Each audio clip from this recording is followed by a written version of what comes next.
The most common question everyone asks at various points of their life is, why me? Everyone has bad days. There is so much suffering and pain in the world. It might be an emotional suffering, or a physical suffering, or a financial suffering. Why do bad things happen? Why does God allow so much hurt and pain in the world and in our lives? Some suffer for what they have done, some suffer because of what people do to them. Many suffer because they are victims of circumstances which they can't control. Some of the reasons for human suffering are: number one, we may bring suffering upon ourselves. For example, long term abuse of our bodies may bring on sickness. Number two, God is taking corrective action because of our sin and disobedience. God will correct and discipline His own children. Hebrews chapter 12, verse 6 says, "For the Lord disciplines those He loves, and He punishes each one He accepts as His child." Number 3. God may permit suffering so we can learn to respond to problems in a biblical way. Hebrews chapter 5 verse 8 says, "Even though Jesus was God's son, he learned obedience from the things he suffered."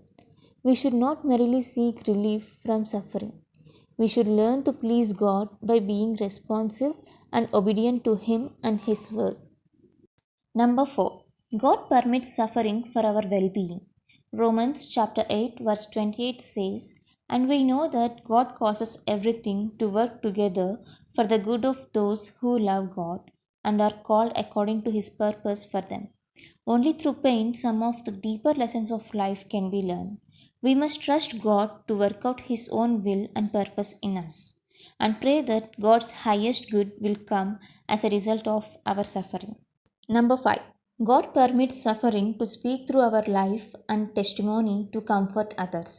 Those who endure adversity can sympathize and identify more effectively with others in their suffering.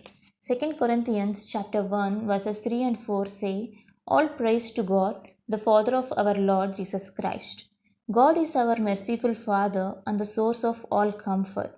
He comforts us in all our troubles so that we can comfort others. When they are troubled, we will be able to give them the same comfort God has given us. Number 6. God permits us to suffer to teach us that pain is a part of life. Suffering can be a gift from God. We may suffer briefly or all our lives, but let us not give up hope or engage in self pity or bitterness. The end result is what we all look forward to. Being with the Lord in heaven will put all things into perspective.